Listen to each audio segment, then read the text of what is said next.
Growing up, no one really taught us how to feel. They only taught us how to hold it together, how to stay composed, how to act fine, even when we weren't. Somewhere along the way, being strong turned into don't show anything. And now, everywhere I look, people are performing without even realizing it, trying to seem calm, cool, untouched by anything, pretending nothing gets to them, pretending they don't care, even when they do. I tried to follow that for a while. I tried shrinking my feelings, acting unbothered, keeping everything inside so I didn't look weak or too emotional or too invested. But the more I did that, the more disconnected I felt from myself, like I was playing a character who wasn't real. And eventually, I just started asking myself, why? Why is everyone hiding the most human parts of themselves?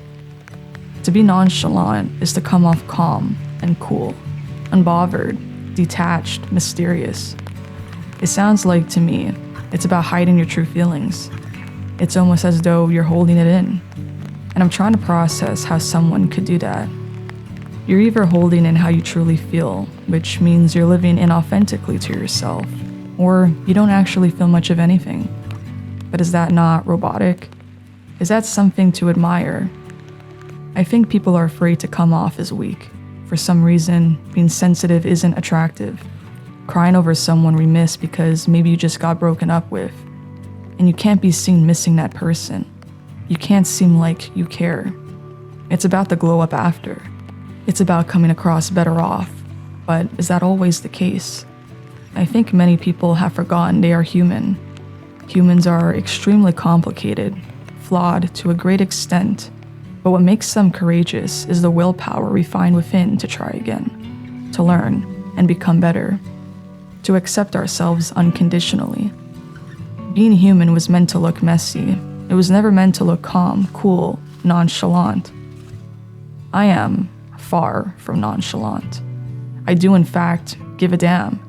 And I'm not afraid to admit that. I think by admitting how I really feel, I am living in alignment with myself. My feelings flow properly.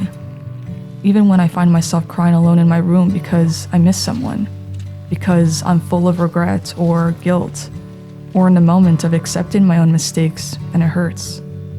If anything, it's an extremely vulnerable thing to do, to surrender to your own emotions. Feeling them is tough most times, even if it's joy or a deep love for something. I'm not sure if it's that people are gonna feel embarrassed or come off too much or a bit too nerdy or even stupid in some way for being excited about something wherever you have a crush on someone. If the sunset looks really nice and you don't wanna, maybe you have all these emotions inside you that you wanna express, and maybe you're with your friends or you're out in public, maybe you're alone, maybe there's a group of girls or something around or a group of guys and you're like, oh, I don't wanna draw attention to myself. I don't want to come across as this. I just want to seem cool and collected like everyone else. Sometimes I think we shrink our own joy just to fit in a way. I think there's also a part of ourselves, especially regarding something that we're hopeful of, like when you're yearning, whenever you're yearning for this goal, this dream that you have that maybe you're going to start, or you have this new crush and you're excited about it. And maybe there's a part of you that feels like maybe it'll go wrong. Maybe it won't work out. And so maybe we kind of shrink our feelings. We kind of detach ourselves in a way. I think a big part of being nonchalant is coming across as cool and collected. And then there's another part of it where I think we're just forcing ourselves to detach from the feeling of joy to an extent. I think some of us are afraid to lean in to something that we are yearning or that we're hopeful or excited about in fear of failure or loss. I think it's really easy to jump into the future, jump to conclusions or fears, right? Or insecurities or something like that. But I think a big part of life is also just feeling it. Even if you have a crush on someone, you don't know where it's gonna go, why not just lean into that feeling? Let it bring you joy. Be excited about it. Tell someone about it if you really want. If you want to tell your best friend, you want to tell your mom, why not do it?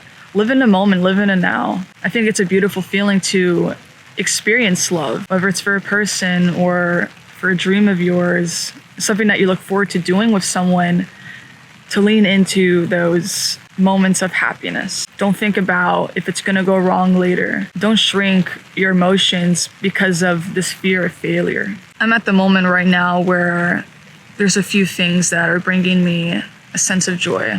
And they don't really exist in my life right now. Part of it is from the past. Part of it is this hopeful future. And instead of just worrying so much, I'm deciding to lean into this feeling of innocent joy. And right now it's just making me really happy.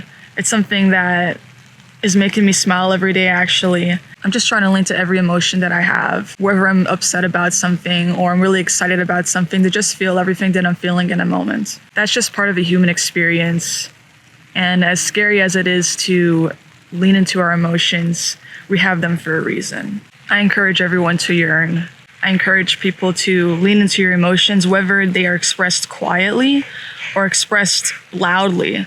As long as you're not shrinking yourself, you're not detaching from this beautiful ability to feel, then that's great. That's beautiful. That's part of being human. I hope whatever brings you sadness, heartbreak, joy, and excitement gives you some sort of gratitude, because that's what makes you human. And that's what we're here to be, right? We wouldn't have incarnated as a human if we weren't meant to be a human. Maybe I'd be a tree right now, or maybe I'd be a crow, but I'm a human. So I think that's what being human is all about. Life was meant to be lived and felt deeply.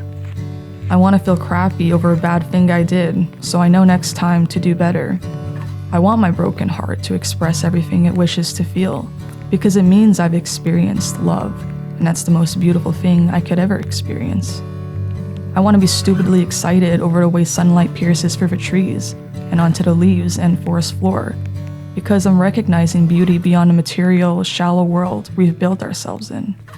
I want to be the kind of person who still gets moved by things, even the small things people overlook.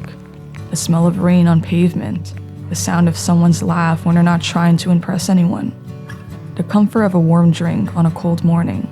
These things matter. They're proof that I'm awake, that I'm connected, that I'm not trying to sleepwalk through my own life just to look strong. Maybe that's what bothers me about nonchalance. The world glamorizes it, like caring less is a sign that you've won, like silence is power. But what if the real power is the opposite? What if the bravest people are the ones who admit they're scared, or hopeful, or heartbroken? The ones who say, yes, I loved them, or yes, that hurt, or yes, I'm still healing. There's nothing embarrassing about wanting things, wanting connection, wanting to feel understood, wanting to be held, wanting a life that feels warm instead of distant. There's a softness in that desire, and softness isn't weak. It's honesty. Some people don't feel deeply because they're strong. Some people don't feel deeply because they're afraid to. And I've decided I don't want to live like that. I don't want to pretend my heart is made of stone when it's clearly made of something much more fragile and alive. I think we were made to break a little and grow and break again. I think we were made to feel these waves inside us, even when they're uncomfortable, especially then, because feeling is what makes life real. It's what makes us human. It's what reminds us we're here, right now, experiencing something that won't last forever. So, no, I'm not nonchalant. I'm not trying to be. I'm here to feel everything. The ache, the longing, the excitement, the hope. I'm here to care too much. I'm here to love people deeply, even when it scares me. I'm here to cry when I need to, laugh when it hits me, and notice beauty when it unexpectedly appears. Because at the end of the day, I'd rather be moved than be untouched. I'd rather be real than be cool. I'd rather live fully than live quietly behind a mask. And if that makes me too much, then so be it. At least I'm alive.